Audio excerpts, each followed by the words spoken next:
भगवान सूर्य की प्रतिमा के अधिवासन और प्रतिष्ठा का विधान तथा फल।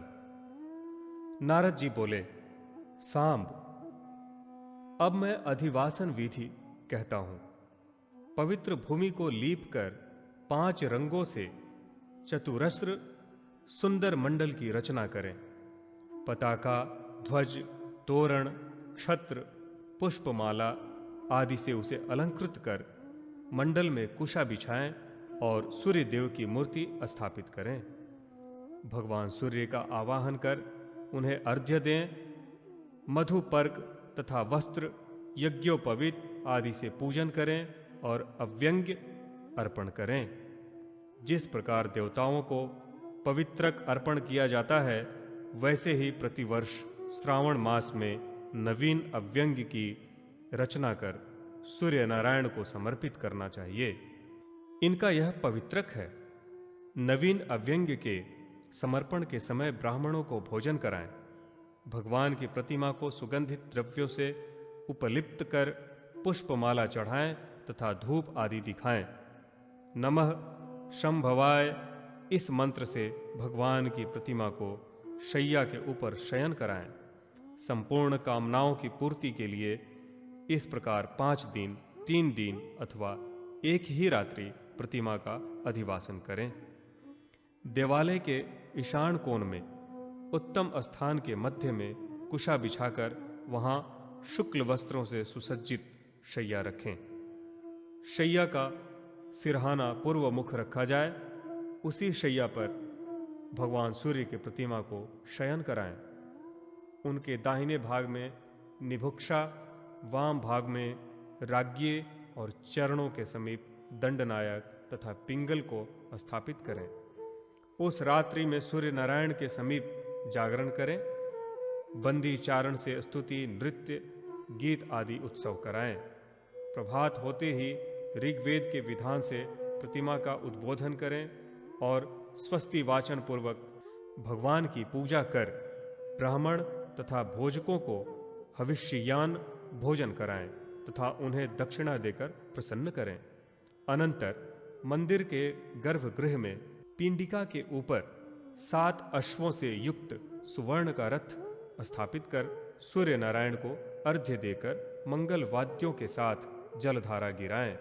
फिर उत्तम मुहूर्त और स्थिर लग्न में प्रतिमा की स्थापना करें। प्रतिमा का मुख नीचे, ऊपर या अगल बगल तिरछा ना हो, वरन सीधा और सम रहे। भगवान सूर्य की प्रतिमा के दक्षिण भाग में और वाम भाग में क्रमशः निक्षुभा और राज्ञी की प्रतिमा स्थापित करें। अनंतर मोदक, शकुली, पायस, कृशर आदि से इंद्रादि 10 दिक्पालों का आवाहन तथा पूजन कर उन्हें बलि समर्पित करें। इसके अनंतर स्तुतियों तथा विविध उपचारों से सूर्य देव का पूजन कर ब्राह्मणों और भोजकों को भोजन कराएं और उन्हें दक्षिणा दें। इस प्रकार भक्तों द्वारा भक्ति पूर्वक प्रतिमा की स्थापना किए जाने पर वह उनकी सभी प्रकार कल्याण, मंगल और सुख समृद्धि की वृद्धि करती है और उसमें भगवान सूर्य का नित्य सानिध्य रहता है। सूर्य की स्थापना करने वाला व्यक्ति मोक्ष प्राप्त करता है और उसे 7 जन्मों तक आदि व्याधियां भी नहीं सताती। 3 दिनों तक प्रतिष्ठा के उत्सवों में सम्मिलित रहने वाला व्यक्ति सूर्य लोक को जाता है। सूर्य नारायण की प्रतिमा की स्थापना करने से 10 अश्वमेघ तथा 100 वाजपेय यज्ञों का फल प्राप्त होता है। मंदिर की ईंट जब तक चूर्ण नहीं हो जाती, तब तक मंदिर बनवाने वाला पुरुष स्वर्ग सुख भोगता है। सूर्य मंदिर के जीर्णोद्धार करने का पुण्य इससे भी अधिक है। जो पुरुष मंदिर का निर्माण कराकर प्राणियों की सृष्टि, स्थिति एवं प्रलय के हेतुभूत सूर्य श्रेष्ठ भगवान सूर्य की प्रतिमा स्थापित करता है, वह संसार के सब सुखों को भोग कर 100 कल्पों तक सूर्य लोक में निवास करता है। मंदिर में इतिहास पुराण का पाठ भी करना चाहिए। इसी प्रकार अन्य देवताओं की प्रतिमाओं का भी शय्याधिवास तथा उद्बोधन करें तथा शुभ मुहूर्त में उन प्रतिमाओं को यथास्थान पिंडिका पर स्थापित कर पूजन करें। ध्वजारोपण का विधान और फल।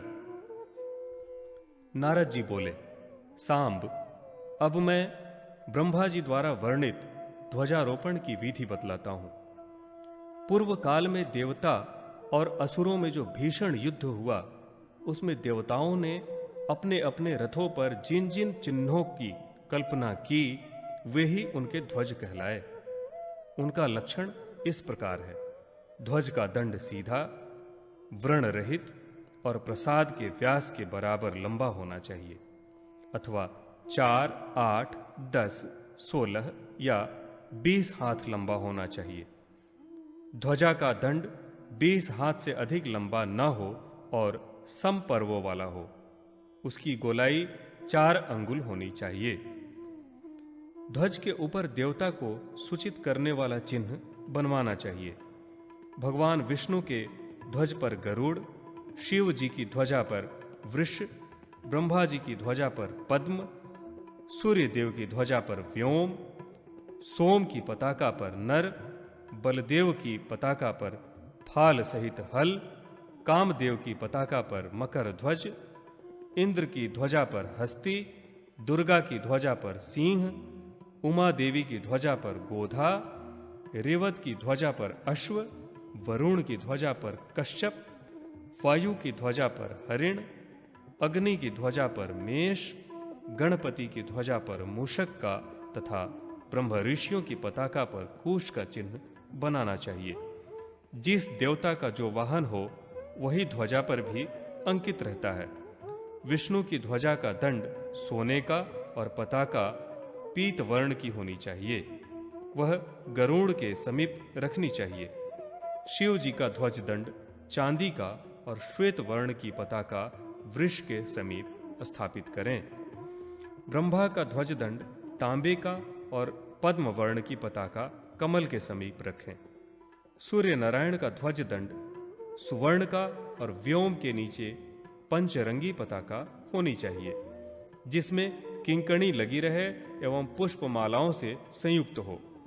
इंद्र का ध्वज दंड सोने का और हस्ती के समीप अनेक वर्ण की पताका होनी चाहिए। यम का ध्वज दंड लोहे का और महर्षि के समीप कृष्ण वर्ण की पताका रखनी चाहिए। कुबेर का ध्वज दंड मणिमय और मनुष्य पाद के समीप रक्त वर्ण की पताका रखें। बलदेव का ध्वज दंड चांदी का और ताल वृक्ष के नीचे श्वेत वर्ण की पताका रखनी चाहिए। कामदेव का ध्वज दंड त्रिलोह का और मकर के समीप रक्त वर्ण की पताका स्थापित करनी चाहिए। कार्तिकेय का ध्वज दंड त्रिलोह का और मयूर के समीप चित्रवर्ण की पताका एवं गणपति का ध्वज दंड ताम्र का तथा हस्तिदंत का एवं मूषक के समीप शुक्ल वर्ण की पताका और मातृकाओं के ध्वजदंड अनेक रूपों के तथा अनेक वर्णों की अनेक पताकाएं होनी चाहिए। रेवंत की पताका अश्व के समीप लाल वर्ण की, चामुंडा का ध्वजदंड लौह का और मुंडमाला के समीप नीले वर्ण की ध्वजा होनी चाहिए। गौरी का ध्वजदंड ताम्र का और इंद्रगोप के समान अतिशय रक्त वर्ण की ध्वजा होनी चाहिए। अग्नि का ध्वजदंड सुवर्ण का और मेष के समीप अनेक वर्ण की पताका होनी चाहिए। वायु का ध्वजदंड लौह का और हरिण के समीप कृष्ण वर्ण की पताका होनी चाहिए। भगवती का ध्वजदंड सर्वधातु में उसके ऊपर सिंह के समीप 3 रंग की पताका होनी चाहिए। इस प्रकार ध्वजा का पहले निर्माण कर उसका अधिवासन करें, लक्षण के अनुसार वेदी का निर्माण करें, कलश की स्थापना कर सर्वौषधि जल से ध्वज को स्नान कराएं, देवी के मध्य में उसे खड़ा कर सभी उपचारों से उसकी पूजा करें और उसे पुष्पमाला पहनाएं। दिक्पालों को बलि देकर 1 रात तक अधिवासन करें। दूसरे दिन भोजन कराकर शुभ मुहूर्त में स्वस्ति वाचन आदि मंगल कृत्य संपन्न कर ध्वज को मंदिर के ऊपर आरूढ़ करें। ध्वजारोहण के समय अनेक प्रकार के वाद्यों को बजाएं, ब्राह्मणगण वेद ध्वनि करें। इस प्रकार देवालय पर ध्वजारोहण कराना चाहिए। ध्वजारोहण कराने वाले की संपत्ति की सदा वृद्धि होती रहती है और वह परम गति को प्राप्त करता है। ध्वज रहित मंदिर में असुर निवास करते हैं, अतः ध्वज रहित मंदिर नहीं रखना चाहिए। ध्वजारोहण के समय ध्वजारोहण मंत्रों को पढ़ना चाहिए। स्वच्छ दंड में पताका को प्रतिष्ठित करें तथा पताका का दर्शन करें। इस प्रकार भक्ति पूर्वक जो रवि का ध्वजारोपण करता है वह श्रेष्ठ भोगों को भोग कर सूर्यलोक को प्राप्त करता है। सांबोपाख्यान में मगों का वर्णन। सांब ने कहा, नारद जी, आपकी कृपा से मुझे सूर्य भगवान का प्रत्यक्ष दर्शन प्राप्त हुआ, उत्तम रूप भी प्राप्त हुआ, किंतु मेरा मन चिंता से आकुल है। इस मूर्ति का पूजन और रक्षण कौन करेगा? इसे आप बताने की कृपा करें। नारद जी बोले, सांब, इस कार्य को कोई भी ब्राह्मण स्वीकार नहीं करेगा, क्योंकि देव पूजा अर्थात देवधन से अपना निर्वाह करने वाले ब्राह्मण देवलक कहे जाते हैं। जो लोग लोभवश देवधन और ब्राह्मण धन को ग्रहण करते हैं वे नरक में जाते हैं। अतः कोई भी ब्राह्मण देवता का पूजक नहीं बनना चाहता। तुम भगवान सूर्य की शरण में जाओ और उन्हीं से पूछो कि कौन उनका विधि विधान से पूजन करेगा, अथवा राजा उग्रसेन के पुरोहित से कहो, संभव है कि वे इस कार्य को स्वीकार कर लें। नारद जी की इस बात को सुनकर जाम्बवती पुत्र सांब उग्रसेन के पुरोहित गौरमुख के पास गए और उन्होंने उन्हें सादर प्रणाम कर कहा, महाराज, मैंने सूर्य भगवान का एक विशाल मंदिर बनवाया है। उसमें समस्त परिवार तथा परिक्षदों एवं पत्नियों सहित उनकी प्रतिमा स्थापित की है और अपने नाम से वहां एक नगर भी बसाया है। आपसे मेरा यह विनम्र निवेदन है कि आप उन्हें ग्रहण करें। गौरमुख ने कहा, सांब, मैं ब्राह्मण हूं, आप राजा हैं। आपके द्वारा दिए गए इस प्रतिग्रह को लेने पर मेरा ब्राह्मणत्व नष्ट हो जाएगा। दान लेना ब्राह्मण का धर्म है, किंतु देव प्रतिग्रह ब्राह्मण को नहीं लेना चाहिए। आप यह दान किसी मग को दे दें, वही सूर्यदेव की पूजा का अधिकारी है। सांब ने पूछा, महाराज, मग कौन है? कहाँ रहते हैं? किसके पुत्र हैं? इनका क्या आचार है? आप कृपा कर बताएं। गौरमुख बोले, मग भगवान सूर्य तथा निक्षुभा के पुत्र हैं। पूर्व जन्म में निक्षुभा महर्षि ऋग्जिह्व की अत्यंत सुंदर पुत्री थी। एक बार उससे अग्नि का उल्लंघन हो गया। फलस्वरूप भगवान सूर्य रुष्ट हो गए। बाद में अग्नि रूप भगवान सूर्य के द्वारा निक्षुभा का जो पुत्र हुआ वही मग कहलाया। भगवान सूर्य के वरदान से यही अग्निवंश में उत्पन्न अव्यंग्य को धारण करने वाले मग सूर्य के परम भक्त हुए और सूर्य की पूजा के लिए नियुक्त हुए। भगवान सूर्य की पूजा करने वाले मग शाप द्वीप में निवास करते हैं। आप भगवान सूर्य के पूजक के रूप में उन्हें प्राप्त करने के लिए शाक द्वीप जाएं। अनंतर सांब ने द्वारका जाकर अपने पिता भगवान श्री कृष्ण को सब समाचार सुनाया। फिर वे उनकी आज्ञा प्राप्त कर गरुड़ पर सवार होकर शीघ्र ही शाक द्वीप पहुंच गए। वहां जाकर उन्होंने अतिशय तेजस्वी महात्मा मगों को सूर्य भगवान की आराधना में संलग्न देखा। सांब ने उन्हें सादर प्रणाम कर उनकी प्रदक्षिणा की। सांब ने कहा, आप लोग धन्य हैं। आप सबका दर्शन सबके लिए कल्याणकारी है। आप लोग सदा भगवान सूर्य की आराधना में लगे हुए हैं। मैं भगवान श्री कृष्ण का पुत्र हूँ। मेरा नाम सांब है। मैंने चंद्रभागा नदी के तट पर सूर्य देव की मूर्ति की स्थापना की है। उनकी आज्ञा के अनुसार उनकी विधिवत आराधना के निमित्त शाक द्वीप से जम्बू द्वीप में ले जाने के लिए मैं आपकी सेवा में उपस्थित हुआ हूँ। मेरी सविनय प्रार्थना है कि आप लोग कृपा कर जम्बू द्वीप में पधारें और भगवान सूर्य की पूजा करें। मगों ने कहा, सांब, इस बात की जानकारी भगवान सूर्य ने हमें पहले ही दे दी है। यह सुनकर सांब बहुत प्रसन्न हुए और गरुड़ पर उन्हें बिठाकर वहां से मित्रवन मूल स्थान मुल्तान ले आए। भगवान मगों को वहां उपस्थित देखकर बहुत प्रसन्न हुए और सांब से बोले, सांब, अब तुम चिंता छोड़ दो, ये मग मेरी विधिवत पूजा संपन्न करेंगे। इस प्रकार सांब ने शाकद्वीप से अव्यंग्य धारण करने वाले मगों को लाकर धन धान्य से परिपूर्ण इस सांबपुर को उन्हें समर्पित कर दिया। वे सब भगवान सूर्य की सेवा में तत्पर हो गए और सांब भी सूर्य देव एवं मगों को प्रणाम कर आनंद चित्त से द्वारका लौट आए। अव्यंग्य का लक्षण और उसका महात्म्य।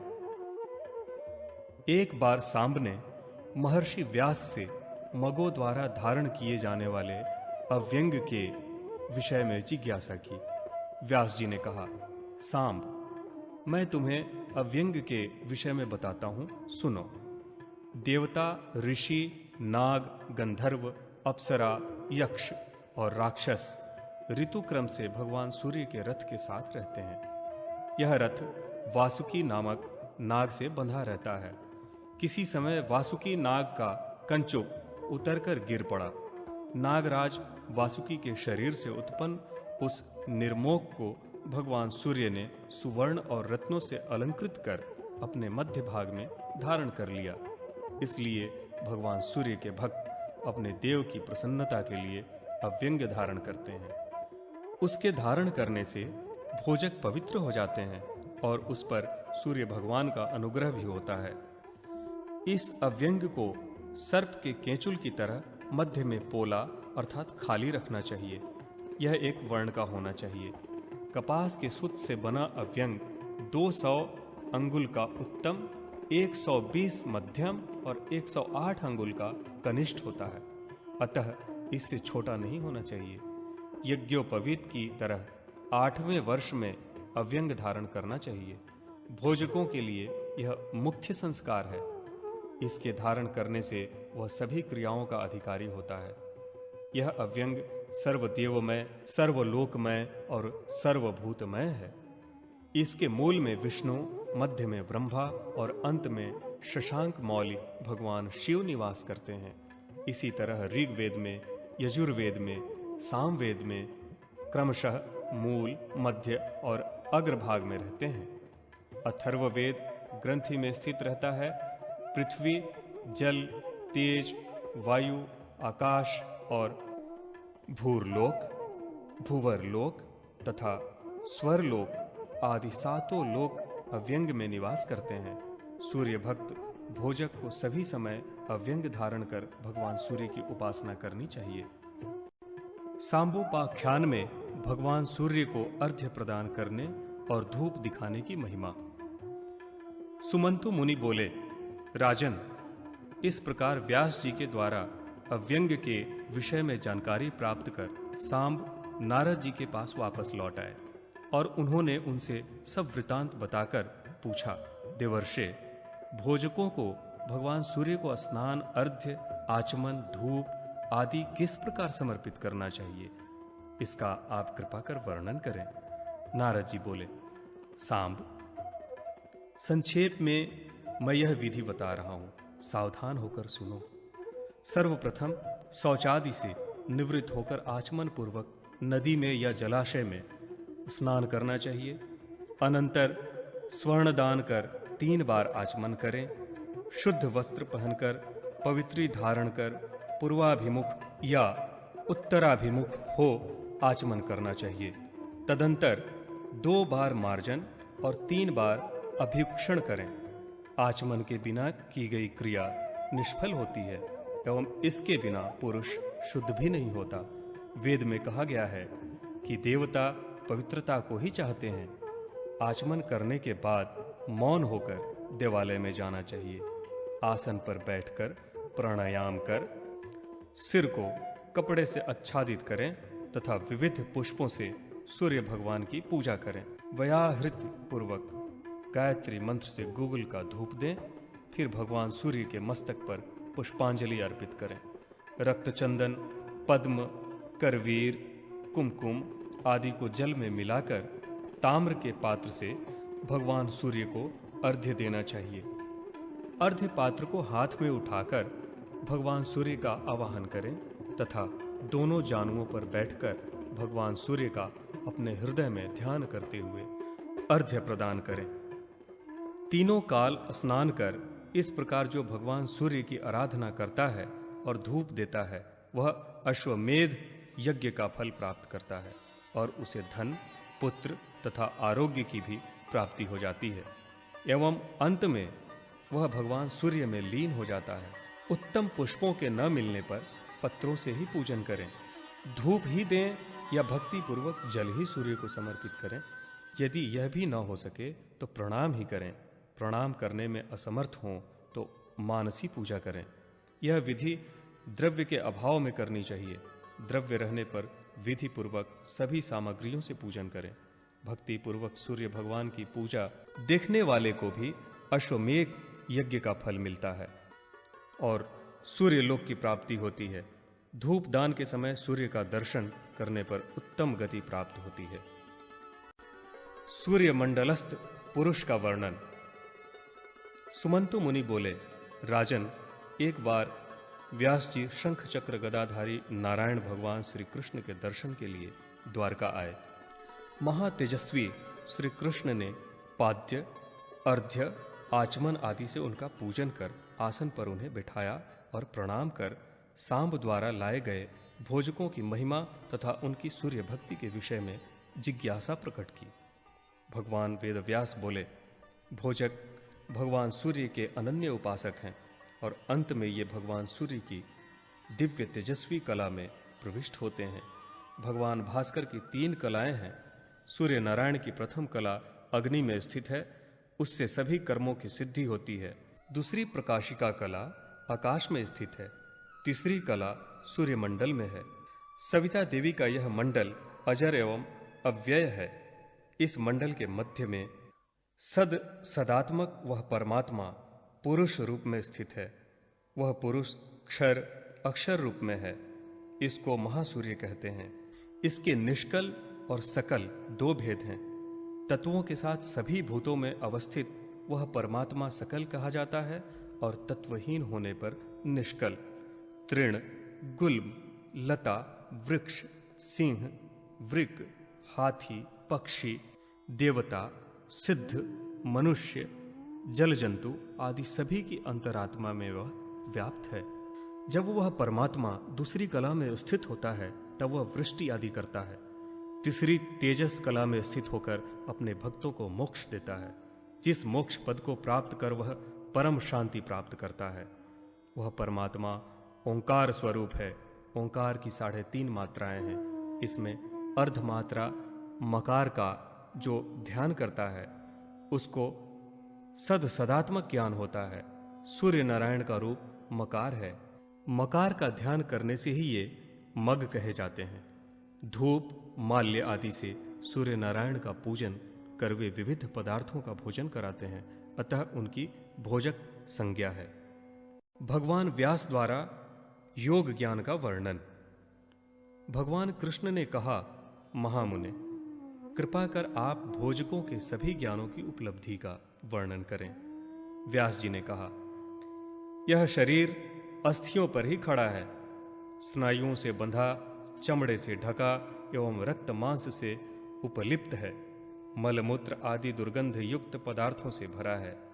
यह समस्त रोगों का घर है और इसमें वृद्धावस्था और शोक छिपे हैं, जो अपने अपने समय पर प्रकट होते रहते हैं। यह शरीर रजोगुण आदि गुणों से भरा है, अनित्य है और इसमें भूत संघों का आवास बना है, अतः इसमें आसक्ति का सर्वथा परित्याग कर देना चाहिए। वृक्षों के नीचे निवास करना, भोजन के लिए मिट्टी का भिक्षा पात्र रखना, साधारण वस्त्र पहनना और किसी से सहायता न लेना तथा सभी प्राणियों में समभाव रखना, यही जीवन मुक्त पुरुष के लक्षण हैं। जैसे तिल में तेल, गाय में दूध, काष्ठ में अग्नि स्थित है, वैसे ही परमात्मा समस्त प्राणियों में स्थित है। ऐसा समझकर उसकी प्राप्ति का उपाय करना चाहिए। प्रथमतन स्वभाव वाले तथा चंचल मन को प्रयत्न पूर्वक वश में कर बुद्धि और इंद्रियों को वैसे ही रोकना चाहिए जैसे पिंजरे में पक्षियों को रोका जाता है। इन संयत इंद्रियों के द्वारा इस शरीर को अमृत की धारा के समान तृप्ति होती है। प्राणायाम से शारीरिक दोष, धारणा से पूर्व जन्म मार्जित तथा वर्तमान तक के सभी पाप, प्रत्याहार से संसर्ग जनित दोष एवं ध्यान से जैविक दोषों का त्याग कर ईश्वरीय गुणों को प्राप्त करना चाहिए। जैसे आग के ताप में रखने से धातुओं के दोष दग्ध हो जाते हैं, वैसे ही प्राणायाम के द्वारा साधक के इंद्रिय जनित दोष दग्ध हो जाते हैं। जैसे एक हाथ से दूसरे हाथ को दबाया जाता है, वैसे ही अपनी शुद्ध बुद्धि के द्वारा मन को एवं चित्त को शुद्ध कर पवित्र भावनाओं के द्वारा दुर्व्यसनों को शांत कर मन बुद्धि को अत्यंत पवित्र कर लेना चाहिए। अतः चित्त की शुद्धि के लिए प्रयास करना चाहिए। चित्त की शुद्धि होने से शुभ और अशुभ कर्मों का ज्ञान होता है। शुभ और अशुभ कर्मों से छुटकारा प्राप्त कर साधक निर्द्वंद, निर्मम, निष्परिग्रह और निरहंकार होकर मोक्ष की प्राप्ति कर लेता है। सूर्य का पूर्वाहन में रक्तवर्ण ऋग्वेद स्वरूप तथा राज स्वरूप होता है। मध्याह्न में शुक्ल वर्ण यजुर्वेद स्वरूप एवं सात्विक रूप होता है। सायंकाल में कृष्ण वर्ण सामवेद स्वरूप तथा तामस रूप होता है। इन तीनों से भिन्न ज्योति स्वरूप, सूक्ष्म और निरंजन स्वरूप चतुर्थ स्वरूप है। पद्मासन में बैठकर सुषुम्ना नाड़ी मार्ग में चित्त को स्थिर कर प्रणव से पूरक कुंभक और रेचक रूप प्राणायाम कर पैर के अंगूठे के अग्रभाग से लेकर मस्तक पर्यंत न्यास करें। नाभि में अग्नि का, हृदय में चंद्रमा का और मस्तक में अग्निशिखा का न्यास करना चाहिए। इन सबसे ऊपर सूर्यमंडल का न्यास करें। यह चतुर्थ स्थान है। इस स्थान को मोक्ष की इच्छा रखने वाले पुरुषों को अवश्य जानना चाहिए। ऋषिगण सूर्य भगवान की इसी तुरीय स्थान में मन को लीन कर मुक्त हो जाते हैं। मग भी इसी स्थान का ध्यान कर मोक्ष के भागी होते हैं। इस ज्ञान को सुनाकर भगवान वेदव्यास बद्रिकाश्रम की ओर चले गए। उत्तम एवं अधम भोजकों के लक्षण। राजा शतानिक ने पूछा, मुने, भगवान सूर्य की पूजा करने वाले भोजक दिव्य, उनसे उत्पन्न एवं उन्हें अत्यंत प्रिय हैं, इसलिए वे पूज्य हुए, किंतु वे अभोज्य कैसे कहलाते हैं? इस विषय में आप बतलाएं। सुमंतु मुनि ने कहा, राजन, मैं इस विषय में भगवान वासुदेव तथा कृतवर्मा के द्वारा हुए संवाद को अत्यंत संक्षेप में बतला रहा हूं। किसी समय नारद और पर्वत, ये दोनों मुनि सांबपुर गए। वहां उन्होंने भोजकों के यहां भोजन किया। अनंतर वे दोनों विमान पर आरूढ़ हो द्वारिकापुरी आ गए। उनके विषय में कृतवर्मा को शंका हुई कि सूर्य के पूजक होने से भोजकों का अन्न अग्राह्य है। फिर नारद तथा पर्वत, इन दोनों ने उनका अन्न कैसे ग्रहण किया? इस पर वासुदेव ने कृतवर्मा से कहा, जो भोजक अव्यंग धारण नहीं करते और बिना अव्यंग के तथा बिना स्नान किए भगवान सूर्य की पूजा करते हैं और शूद्र का अन्न ग्रहण करते हैं तथा निर्वाचा का परित्याग कर कृषि कार्य करते हैं, जिनके जातक कर्मादि संस्कार नहीं हुए हैं, शंख धारण नहीं करते, मुंडित नहीं रहते, वे भोजकों में अधम हैं। ऐसे भोजक द्वारा किए गए देवार्चन, हवन, स्नान, तर्पण, दान तथा ब्राह्मण भोजन आदि सत्कर्म भी निष्फल हो जाते हैं। इसी से अशुचि होने के कारण वे अभोज्य कहे जाते हैं। भगवान सूर्य के नैवेद्य, निर्माल्य, कुमकुम आदि शूद्रों के हाथ बेचने वाले, भगवान सूर्य के धन को अपहृत करने वाले भोजक उन्हें प्रिय नहीं हैं तथा वे भोजकों में अधम हैं।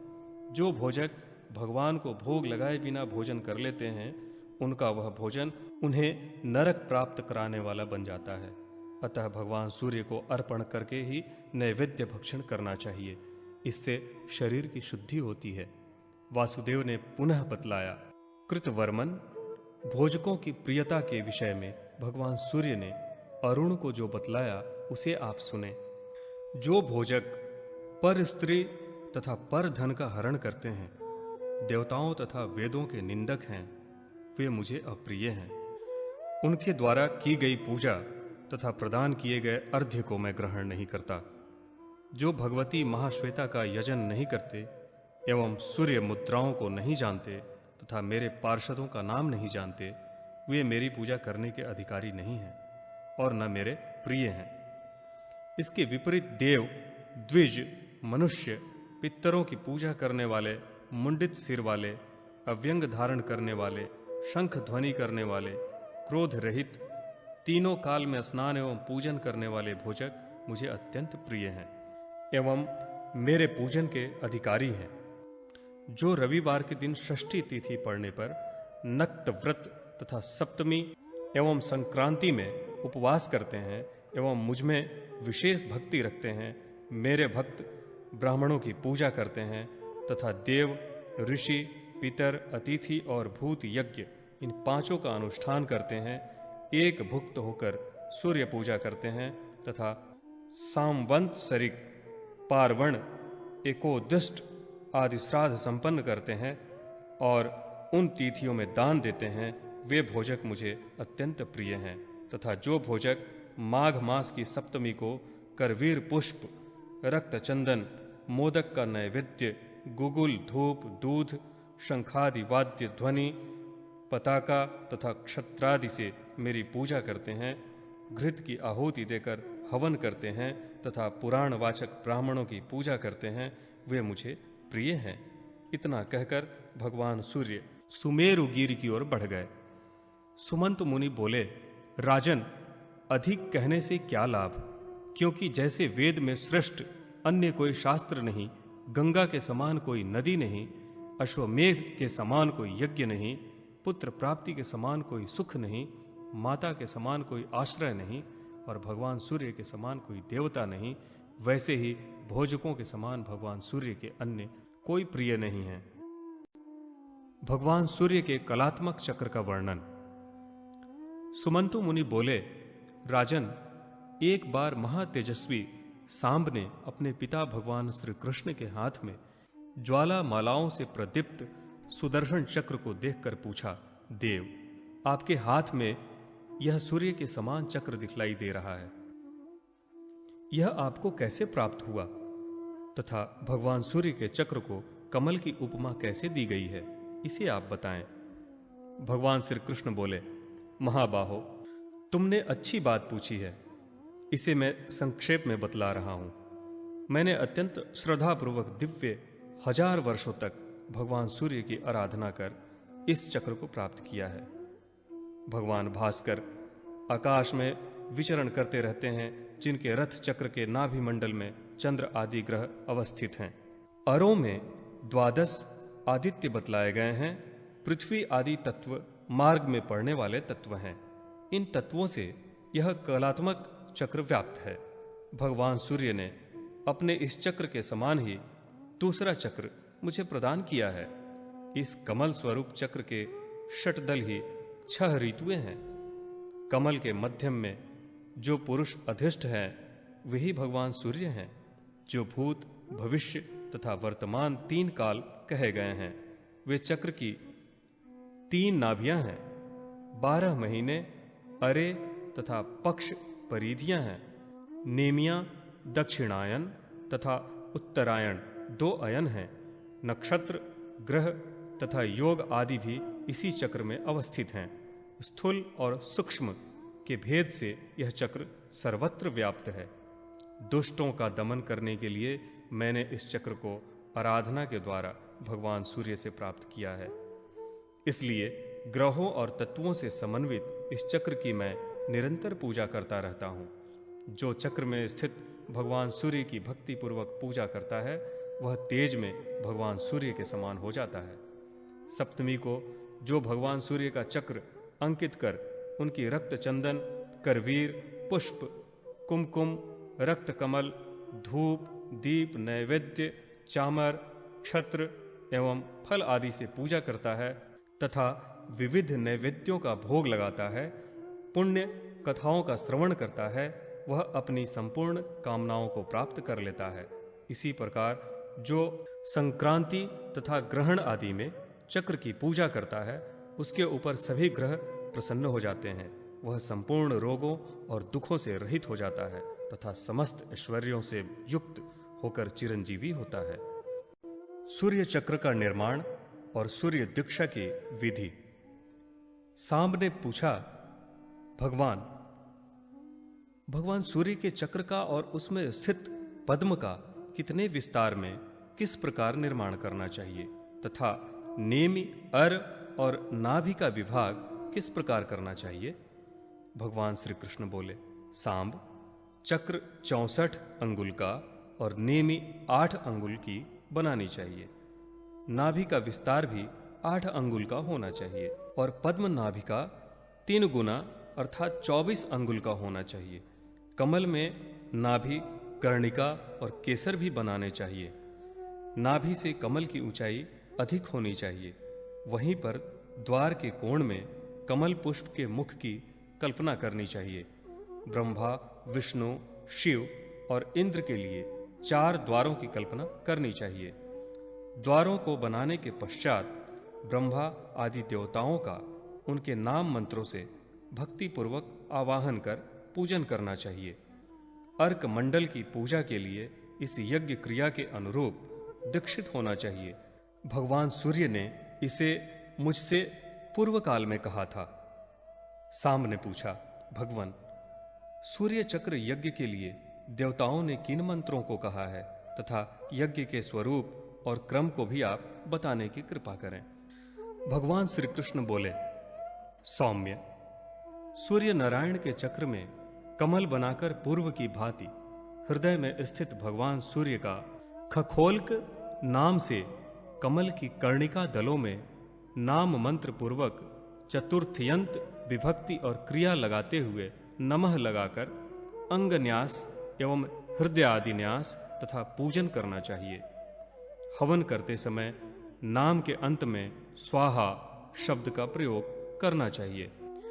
यथा ओम खखोल्काय स्वाहा, ओम खखोल्काय विद्महे दिवाकराय धीमहि तन्नः सूर्यः प्रचोदयात्।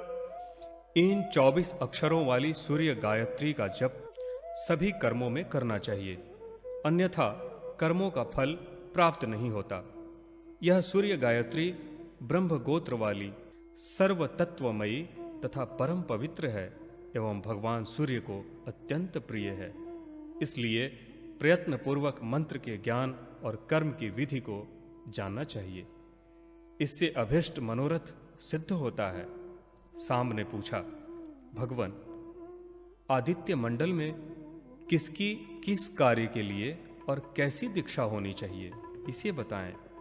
भगवान श्री कृष्ण बोले, ब्राह्मण, क्षत्रिय, वैश्य और कुलीन शूद्र पुरुष अथवा स्त्री भी सूर्य मंडल में दीक्षा के अधिकारी हैं।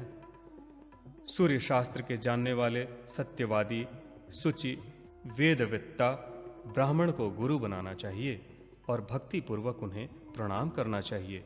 षष्ठी तिथि में पूर्वोक्त विधि के अनुसार अग्नि स्थापन कर विधि पूर्वक सूर्य तथा अग्नि की पूजा करके हवन करना चाहिए। तदंतर गुरु पवित्र शिष्यों को कुशों और अक्षतों के द्वारा उसके प्रत्येक अंग में सूर्य की भावना कर उसका स्पर्श करें। शिष्य वस्त्रादि से अलंकृत होकर पुष्प, अक्षत, गंध आदि से भगवान सूर्य की पूजा करें तथा बलि भी दें। आदित्य, वरुण, अग्नि आदि का अपने हृदय में ध्यान करें। घी, गुड़, दधी, दूध, चावल आदि रखकर 3 बार जल से अग्नि को सिंचित कर अग्नि में पुनः हवन करें। उसके बाद गुरु शिष्टाचार स्वरूप शिष्य को दातून दें। वह दातून दूध वाले वृक्ष का हो और उसकी लंबाई 12 अंगुल होनी चाहिए। दातून करने के पश्चात उसे पूर्व दिशा में फेंक देना चाहिए। उस दिशा में देखे नहीं। पूर्व, पश्चिम और ईशान कोण की ओर मुख करके दातून करना शुभ होता है और अन्य दिशाओं में दातून करना अशुभ माना गया है। निंदित दिशा में दंत धावन से जो दोष लगता है उसकी शांति के लिए पूजन अर्चन करना चाहिए। पुनः गुरु शिष्य के अंगों का स्पर्श करें। सूर्य गायत्री का जप पूर्वक उसकी आंखों का स्पर्श करे। इंद्रिय संयम के लिए शिष्य से संकल्प कराएं। तदंतर आशीर्वाद देकर उसे शयन करने की आज्ञा दें। दूसरे दिन आचमन कर सूर्य को प्रातःकाल नमस्कार कर अग्नि स्थापन करें और हवन करें। स्वप्न में कोई शुभ संवाद सुने अथवा दिन में यदि कोई अशुभ लक्षण दिखाई पड़े तो सूर्य नारायण को 100 आहुति दें। स्वप्न में यदि देव मंदिर, अग्नि, नदी, सुंदर उद्यान, उपवन, पत्र, पुष्प, फल, कमल, चांदी आदि और वेदवित्ता ब्राह्मण, शौर्य संपन्न राजा, धनाढ़ क्षत्रिय, सेवा में संलग्न कुलीन, शूद्र, तत्व को जानने वाला, सुंदर भाषण देने वाला अथवा उत्तम वाहन पर सवार, वस्त्र, रत्न आदि की प्राप्ति, वाहन, गाय, धान्य आदि उपकरण अथवा समृद्धि की प्राप्ति आदि स्वप्न में दिखाई दे तो उस स्वप्न को शुभ मानना चाहिए। शुभ कर्म दिखाई पड़े तो सब कार्य शुभ ही होते हैं। अनिष्ट कारक स्वप्न दिखाई पड़ने पर सप्तमी को सूर्य चक्र लिखकर सूर्य देव की पूजा करनी चाहिए। ब्राह्मणों तथा गुरु को संतुष्ट करना चाहिए। आदित्य मंडल पवित्र और सभी को मुक्ति प्रदान करने वाला है, इसलिए अपने मन में ही आदित्य मंडल का ध्यान कर 100 आहुति देनी चाहिए। इस क्रम से दीक्षा विधि और मंत्र का अनुसरण करते हुए आदित्य मंडल पर पुष्पांजलि प्रदान करें। इससे व्यक्ति के कुल का उद्धार हो जाता है। सूर्य प्रोक्तः पुराण आदि का श्रवण करना चाहिए। पूजन के बाद विसर्जन करें। सूर्य का दर्शन करने के पश्चात ही भोजन करना चाहिए। प्रतिमा की छाया का और न ही ग्रह नक्षत्र योग और तिथि का उल्लंघन करना चाहिए। सूर्य अयन, ऋतु, पक्ष, दिन, काल, संवत्सर आदि सभी के अधिपति हैं और वे सभी के पूज्य तथा नमस्कार करने योग्य हैं। सूर्य की स्तुति, वंदना और पूजा सदा करनी चाहिए। मन, वाणी और कर्म से देवताओं की निंदा का परित्याग करना चाहिए। हाथ पांव धोकर सभी प्रकार के शोक को त्याग शुद्ध अंतःकरण से सूर्य को नमस्कार करना चाहिए। इस प्रकार संक्षेप से मैंने सूर्य की दीक्षा की विधि को कहा है, जो सुख भोग और मुक्ति को प्रदान करने वाली है।